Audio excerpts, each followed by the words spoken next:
Number 4, a question about ecumenical and secular connections. As bishop, what strategic connections will you build with secular and ecumenical organizations for the sake of ministry? Pastor Becky Piper will begin this round.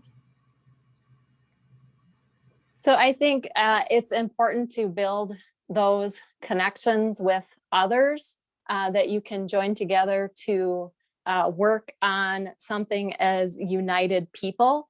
I will not claim to know at all what some of those partners are within the La Crosse Area Synod, since I am not within that place. I've tried to explore as much as I can about the Synod, but I think there's a difference between me looking online at places and actually being there, meeting people, building relationships, having conversations, and understanding those partnerships. I've done some work with where I am to understand the importance of those ecumenical partnerships within what you can do in your communities.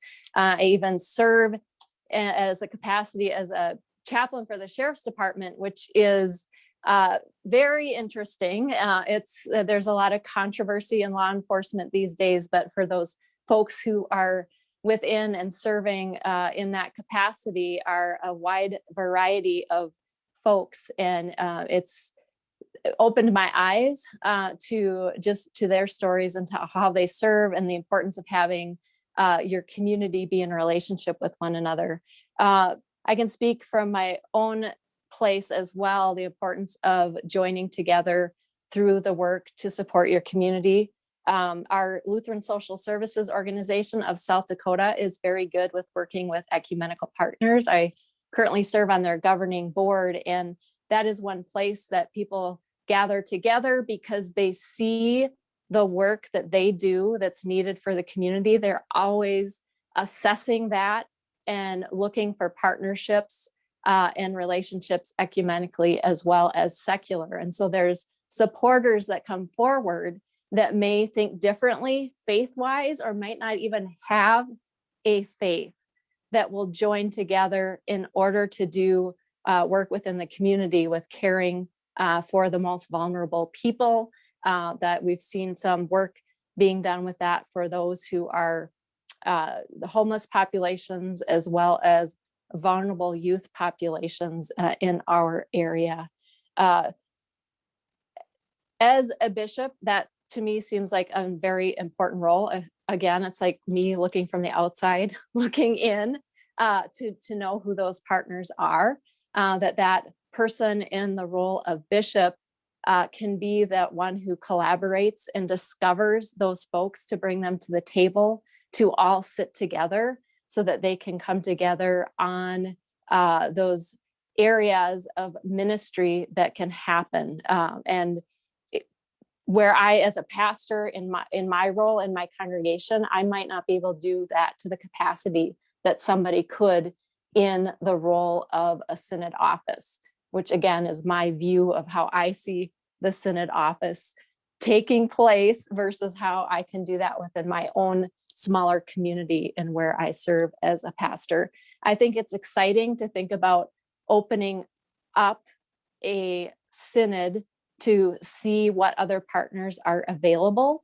When you think about the aspects that might need to be taken care of, you think of those, it's been spoken of several times, the young people who are in those most vulnerable places, that there are other partners out there that need to be known to gather together to be at the table. So to me, this would be a big learning curve coming from an outside synod into a new place to discover who those partners are. But I think there's definitely ways in which that can be done to be open to do the groundwork and to discover those partners.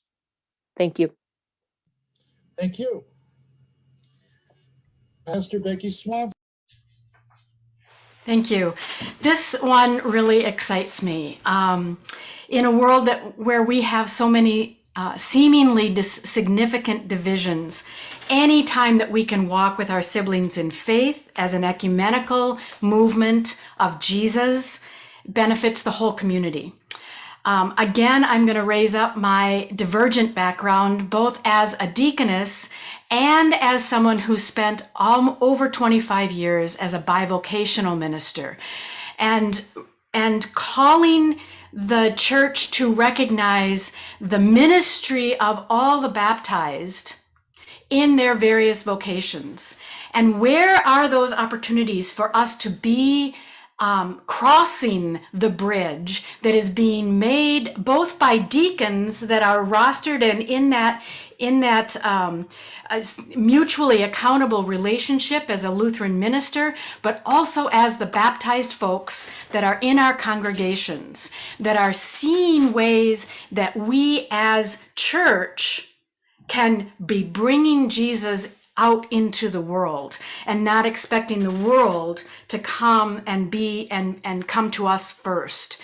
My experience as deacon and my ministry experience includes faith-based community organizing, both in the La Crosse area synod as well as in the area up in the Minneapolis and St. Paul area, and in my time in Columbus when I served on the faculty at Trinity Seminary.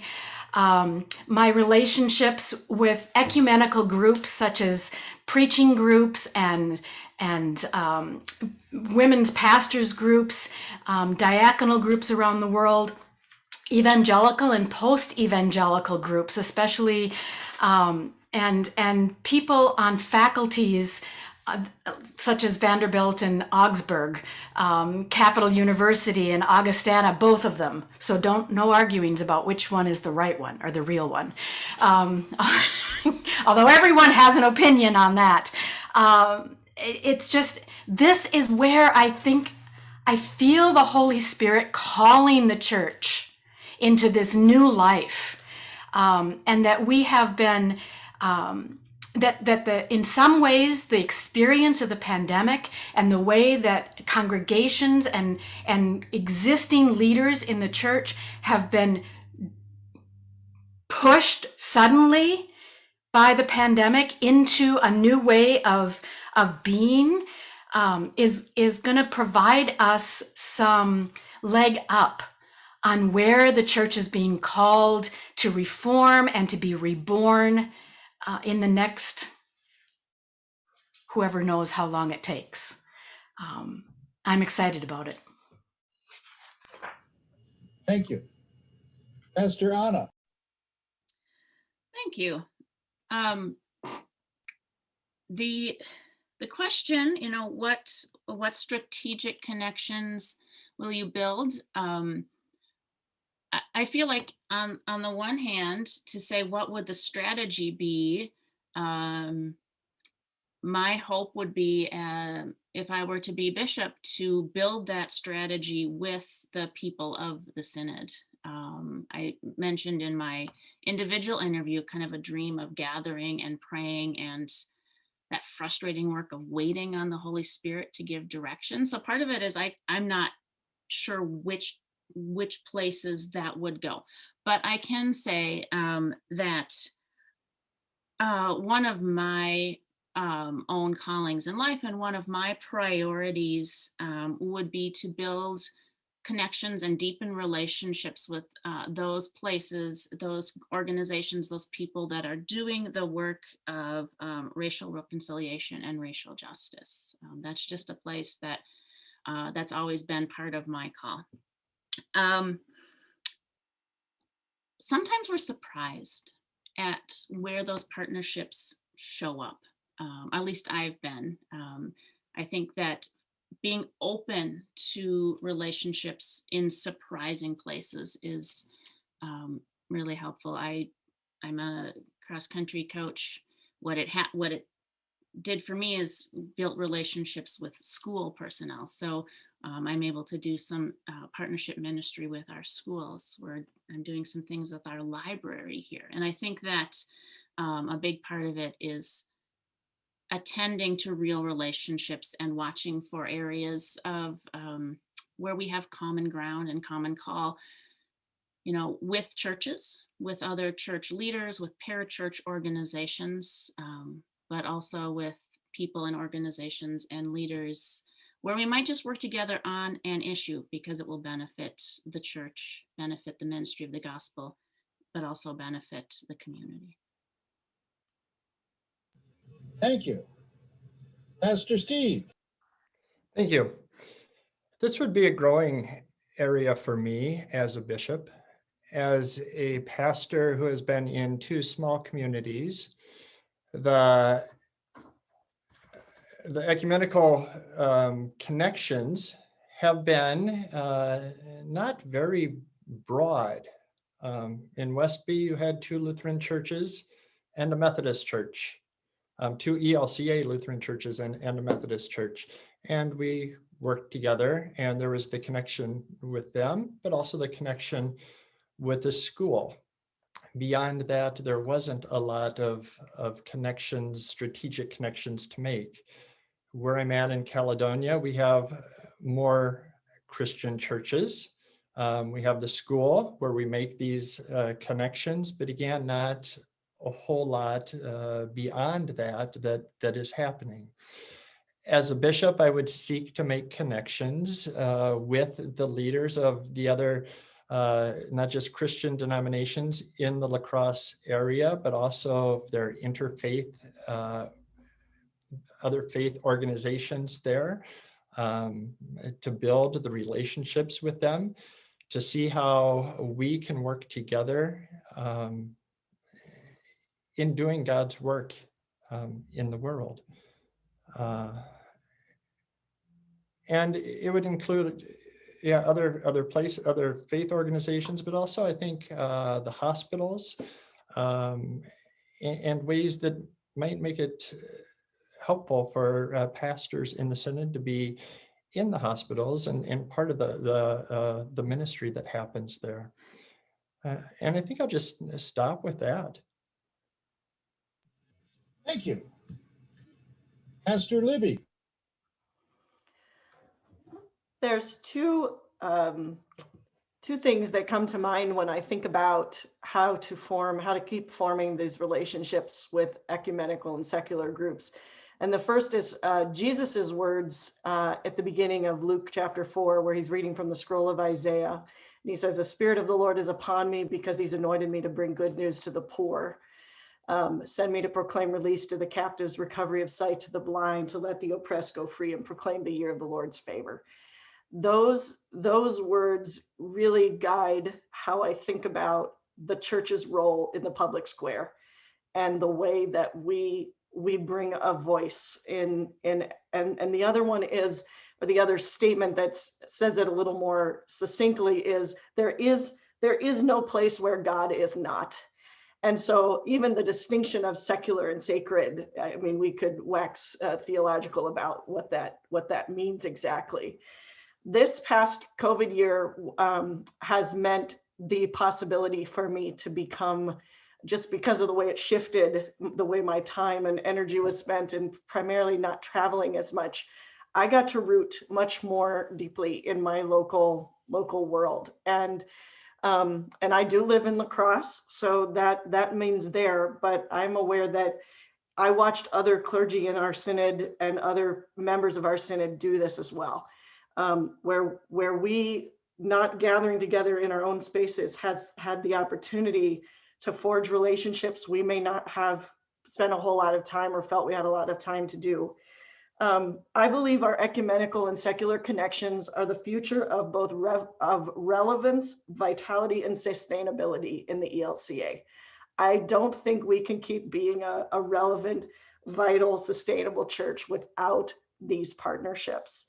And the way that I've formed those recently has been to become friends with the labor unions that are in town, and working with them as they're negotiating contracts for living wages and dealing with the issues of poverty and housing and homelessness that are and hunger that are prevalent specifically in the county of La Crosse. But beyond that, I have been a part of Wisconsin Women's Network Policy Institute, where I've gotten a lot more acquainted with what it means with how policy affects real people's lives, and to think about the way that the church speaks to that. the pastor is political, in that we have a voice to bring to bear, that the values that we espouse become the way we order our society. So those are the things I would continue to do as bishop, and would be very, very passionate about. Thanks. Pastor Felix. One of my favorite quotes is preach the gospel and if necessary, use words. They attribute that to a lot of different folks, but nobody really knows where it came from. But I just love it because it comes down to how we do the work of God in the world. And, you know, that the job of making those relationships with outside groups isn't just to, you know, beat people over the head with the Bible, but it's to do the work of God, right? And if necessary, then we use words, but we walk the walk, right? Not just talk the talk. And I think that's important. I think Pastor Libby's right. I think I got a taste of that this last year. I made a lot of connections in the community over the last year. You know, they've been slowly building, but this last year just gave me more opportunity to do so. So I was able to connect, you know, with the sheriff, with the police chief, with principals at the schools around here. I was able to connect with the city officials and even other nonprofits. And together, because of the COVID-19 pandemic, we found that there was a very struggling immigrant population here in Rock County. And there was a need to address it somehow, and there wasn't funds or anything available. There wasn't a group of people doing that work. So I was a part of a group of leaders who helped bring together a network. And so we created a whole new organization called the Immigrant Support Network that even just in the last year has raised over $100,000 to be able to feed and give opportunities to the immigrants in our community right here. And because of that built and established trust, now they call. Now they say, hey, Felix, just a couple weeks ago, they said there was a fire at an apartment building. We have 20 families that are out. And we've got other resources, but we don't have food. How can you provide help? And I was quickly able to make a few phone calls with some members here, get a couple $1,000s on hand quickly, and get that to families in need, right? That I see my job as one to build bridges of trust, to build relationships. And I think, you know, I think as bishop, you just take that up a level, you know, to say, okay, well, instead of just connecting with my little local authorities here, then I do with organizational heads around the synod to build relationships of trust, to say, hey, Bishop Felix, this is happening in this part. What congregations are here that could get on board to help this good work happen? I would see that being my work as bishop. And I don't know, like was said earlier, I don't know what those organizations would be yet. You know, I would be new, I'd be figuring out what those relationships are, but certainly there's some other broader ones that I would already know and have relationships with, like the Wisconsin Council of Churches, and like the Lutheran Public Policy Office of Wisconsin, and like it'd be a natural relationship to, you know, get connected with the university right there in La Crosse and build, you know, just build some natural relationships that are just right there and across the country too, right? Making sure to stay connected with church-wide and all of those other things. So I think the job is, right, to build relationships, build bridges, and build trust, and then connect those congregations with those networks.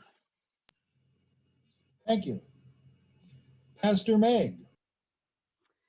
I've been learning from all of you and taking notes and feeding on some of your passions. So thank you.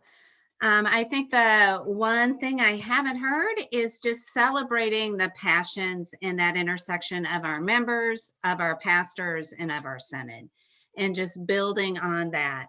The question dealt with strategic connections. I think it makes sense to start with where we already are connecting. So I wouldn't undersell the local connections that Pastor Steve has made, or any of our pastors. I think we have done a disservice in the past of downplaying our congregations volunteering and their passions on the community. Unless it's been part of the church, sometimes we have downplayed that. And as many of you have already mentioned, that's exactly how and where our faith is lived out. And to celebrate and build on where our members volunteer, it's incredible. Some of the places and ministry, and to call it ministry, you don't have to be in the building, you don't have to be in our Senate office, you don't have to be at a meeting to do ministry, right? And so to just lift that up and then to build on it. Our Senate does have some task force that that center around specific issues. And I think connecting with secular organizations that have those same passions and focus is also a place where to start, because we already have people invested in the issues of justice and hunger and healthcare. We have the anti-racism task force. We have the Palestinian Israeli folk. We have many of our pastors already invested in shoulder to shoulder in lacrosse, but it's beyond our lacrosse community, as you already mentioned. It goes into our smaller communities and into our global church. So I think strategically, I would start where other people's passions lie and to celebrate what people are already doing and to build from there. Thank you, pastors.